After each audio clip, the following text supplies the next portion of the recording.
Hey, good morning, everybody. Thanks for clicking on the video. This is David Pendleton, and we're going to talk about the Maple Bay Tournament. This is going to be the qualifying round walkthrough for the rookie division.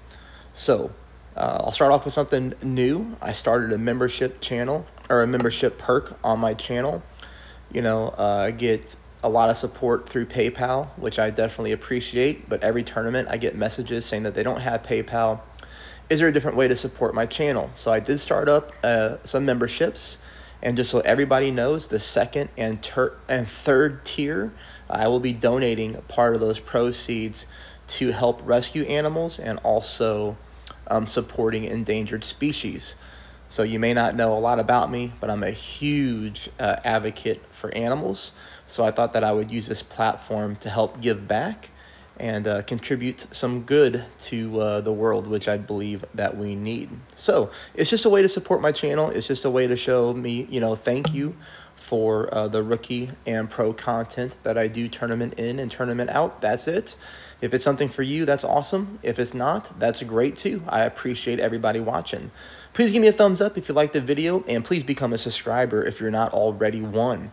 So as you can see here, a -15 on this account, and you can see right underneath that -15 is a -14, and those are both my accounts.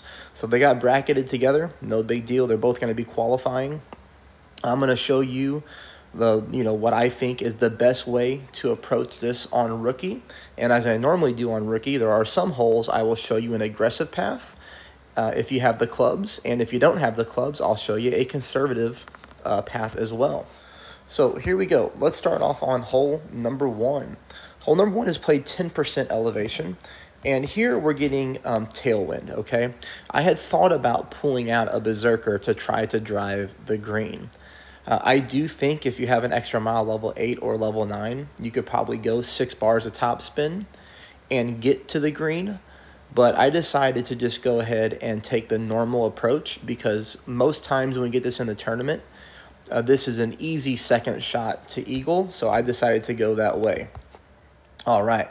So here you're going to see I'm going to go with 1 bar of right side spin combined with a couple bars of top spin here. I settle up on 3 bars of top spin, and that ended up being a really good number. What we don't want to do is go too far on this first fairway and be in our wedge range. We would rather take this shot with our thorn, okay, or our short iron, whatever you use. You can see here I'm using curl until the right part of my ball covers the target area. And this ball comes in really nice, really smooth, and we stay in thorn range. As you can see, we're a very short distance to the hole here. And what we're going to like about shot number 2 is we're getting tailwind. So you can see here that I'm playing shot 2, 10% elevation at minimum distance. Here I'm using backspin on my thorn. And the biggest thing you want to make sure you pay attention to when you use backspin on the thorn is that you have the ball guideline going to the hole. So in this situation, you can see my ball guideline is bouncing into the cup. That is going to be very important anytime you take a shot with a thorn, because if you go too heavy with the backspin, sometimes it can catch you off guard and your ball will stop short of the pin. As you can see, this is a very small ring adjustment with only 2.2 mile/hour wind. But perfect ball, and this ball is going to go into the cup, and we're starting off the tournament with a nice eagle. There we go. That'll bring us on to hole number 2. Hole number 2, you'll see here that I'm using a quarterback and a kingmaker, only because I wanted the side spin, and I wasn't sure what kind of wind we would get on shot number 2. So here we're getting headwind. So notice the 4 bars of top spin and about 1.5 bars of side spin to the left. Now, because we're getting headwind here, I have to, move my target back. So I'm not at max distance of my driver. As you can tell, I moved it back a little bit at the beginning to make sure that I could accurately pull my rings. Hit a perfect ball.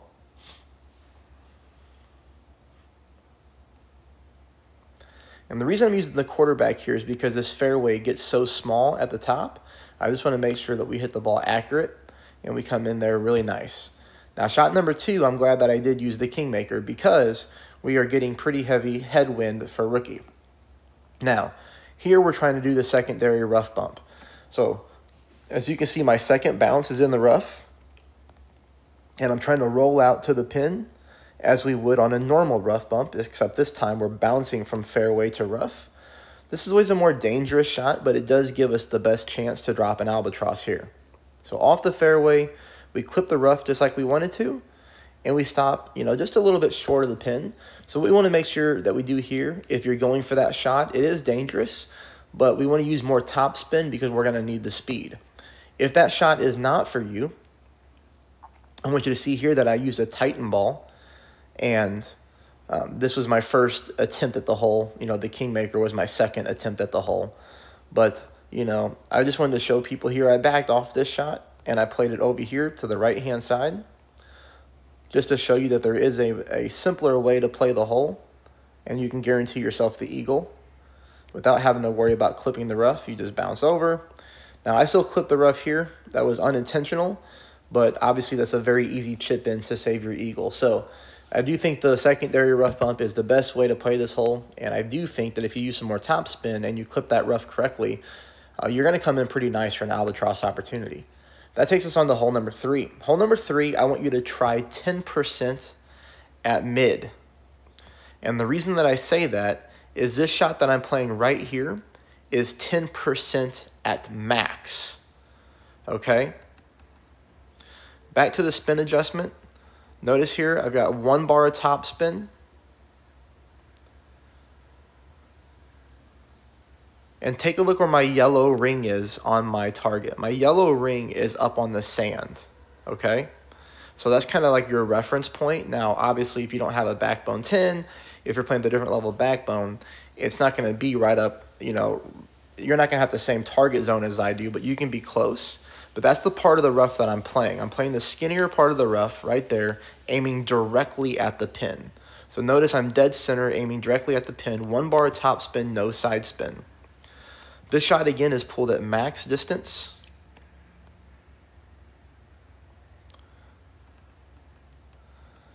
And as you can see here, I just barely missed to the right-hand side. So pulling it at max and this wind angle made me pull my rings to the right.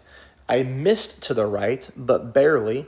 So when I go in here and do the math on my app, if I would have played this 10% at mid, we'd have been very close to a hole-in-one and possibly a hole-in-one. So that's my recommendation, 10% at mid-distance, aiming in that exact same area. Hole number 4, I'm going to show you a very aggressive path to get to the green. We can do this even in headwind. And 5.1 is on the upper scale of the headwind. On my other account, I only had 3.7 wind. But I was able to make it to the green on both accounts. But I'm just showing you the one replay here because this is the harder wind angle to do. Now you can see that I'm going with a little bit of overpower combined with half of a curl to the left. I even hit a great ball to the left. But we don't have any problems here getting onto the fringe. Now on my other account, I clipped the rough and rolled right through just like I was supposed to. That great left there had me hopping over the sand, so we might have got a little bit lucky. But regardless, this is definitely the best way to pick up an eagle on this hole. And even if you mess up the drive, you're still going to get your birdie no matter what. So in this category, this is a high-risk shot with a high reward. It's a high-risk shot that you can't really mess up. You're not going to water the ball or anything like that. So I would definitely go with that path. But if for some reason you don't have the clubs or you don't have a berserker, you can take a look at what my opponent did here. This is going to be a very conservative shot. You're just going to play over the rough or over the sand here and just take your normal shot. I would play both shots at 10%. Now that's going to leave him with a rough bump for the second shot, which is also going to play really nice with your sniper. So he has a sniper 8. You can see that he's right at the minimum distance of his sniper. And when we go back and count the rings, he played this one at 10% with no elevation is what I calculated it at. He hits a perfect ball, and he almost drops it in there. He just burns the right edge of the cup. So you could play that same shot and try to offset the shot just a little bit. So I would aim left-hand side of the pin and, try to get the eagle that way. But obviously, if you have a berserker, definitely the way that I would go on that hole. Okay, It's going to bring us into hole number 5. Hole number 5, you see I start off with the Berserker here because that's the last ball that I used. Obviously, I'm going to swap this out. I'm going to swap it out for a Kingmaker. Now, the one thing that I would note here is this is one of the drives that you cannot screw up. And this is probably the second hardest drive in the tournament. I'm using full side spin to the left combined with a couple bars of top spin. You see there that I go into overpower, about half a ball of overpower. I hit a great shot to the right, and I got very lucky here that I did not roll to the right-hand side of the rough. We want to make sure that if we hit a great shot, it's a great shot to the left. But this is the way that we're playing this hole. Now, it's nice that I started off with the Berserker because you can see here that if you have Berserkers to spins, you can notice here that my whole target is in the fairway. So this would be an opportunity to where I could just use a Berserker with 2 bars of left side spin and maybe like a bar of top spin, and I would not have to go into overpower to execute the shot. So play with whatever ball that you want to, but there's 2 different ways you could approach this drive. That's going to bring us into shot number 2. Here I'm playing 1 for 1 with the wind. So the wind is 2.6 miles an hour. That means I'm going to pull these rings, 2.6 rings. I did not go with the rough bump because of the headwind mixed with the crosswind. I just don't like that shot. So you can see here that I am trying to find the hill on the back of the green and get this ball to roll down the hill towards the pin. I do think in a crosswind or in a tailwind situation, we could play the rough bump here. Or if you're really good with rough bumps and accuracy and hitting perfect, definitely go for that rough bump. But this is a very safe way to pick up the eagle and move on to the next hole. So hole number 6, I want you to try this 0% at minimum distance. And the reason that I want you to try 0% is because on my first attempt, I did 20% elevation at minimum distance, and I missed to the left-hand side. So I took 10% off on this account.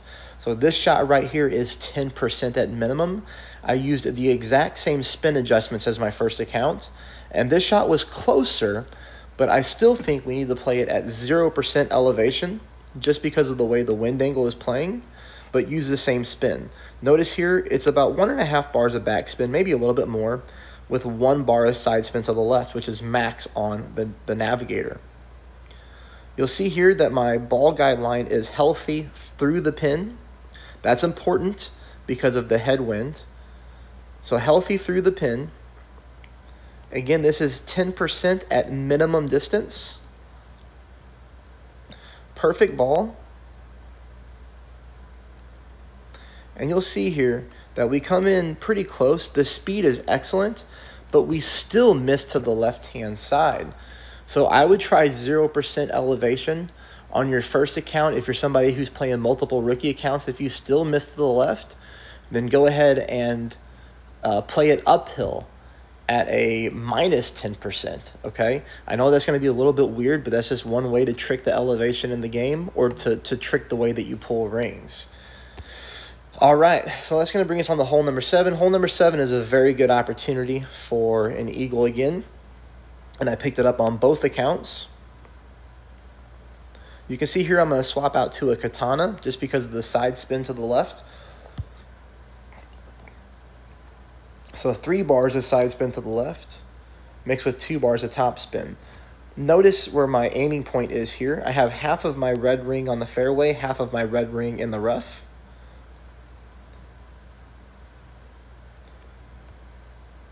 Perfect ball. And we go 339. Now, that's going to leave me with a shot with my thorn. The thing here is I played at 10% elevation between min and mid, okay? So I'm not at exact minimum distance, and I'm definitely not at mid distance. So I play it in between. I can show you what I mean by that. All right, so we're using a power 2 ball, 2.7 wind. So in this situation, minimum distance is 0.8 rings, mid is 1.1. So if I'm playing it in between, I'm playing it somewhere around 1 ring.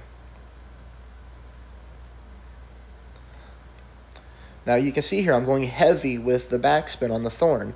This is 4 bars of backspin. So when you use that much backspin, it is extremely important that you make sure that ball guide line is going to the hole. You can see here that I have it bouncing into the hole.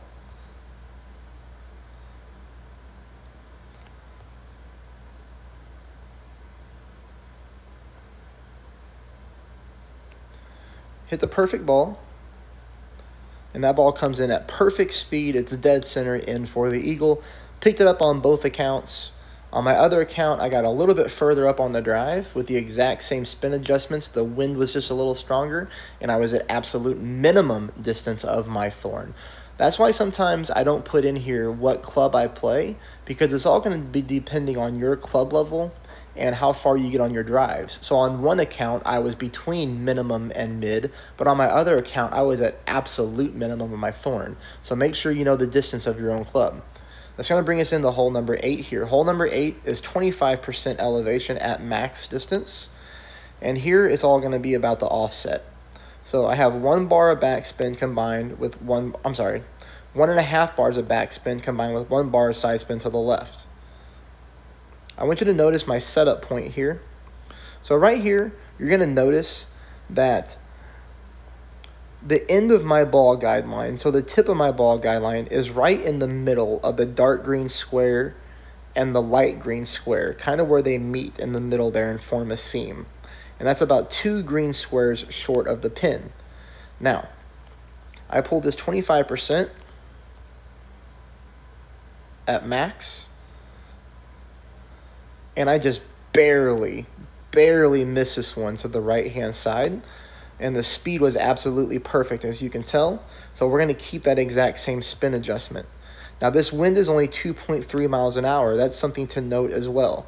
So what I would like you to do is, again, so notice the end of the ball guideline is kind of like on the dark green square and the light green square, 2 squares short. I would move this to where the tip of my ball guideline is dead center in that dark green square. So kind of to the left-hand side where my ball guideline is now, that dark green square patch, I would move my ball guideline there and offset that shot 25% at max. And that'll get you close to a hole-in-one. Not an easy hole-in-one, though. Hole number 9, I play 10% elevation. And here's the thing that I would say about hole number 9, is this is going to be the most difficult drive in the game. And the second shot is not that easy as well. If you have a sniper level 9 or level 10, you're going to be fine. If you don't, you need to play with your horizon. That's not a club that we use a lot, but it has good power combined with good top spin, which is going to be very important for shot number 2 if you're a player that does not have higher level clubs. But I believe if you have an extra mile 8, this is the best way to approach this drive. 1 bar of top spin, 2 bars of side spin to the right, which is max with a Titan.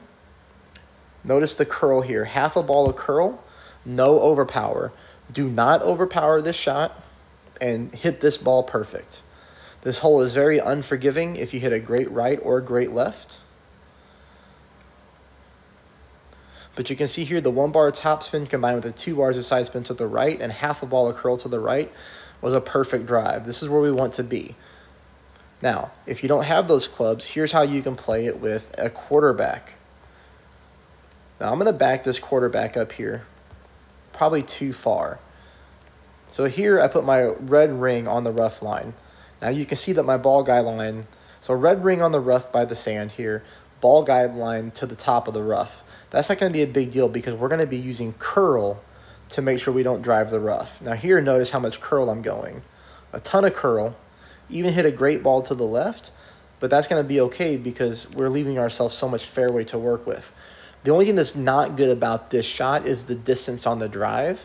I had to go overpower to make it to the green on shot number 2, and that's with a sniper level 10. So if you're going to be playing the safer approach with the quarterback, you need to go max top spin and get the ball further down the fairway than I did. Now, shot number 2.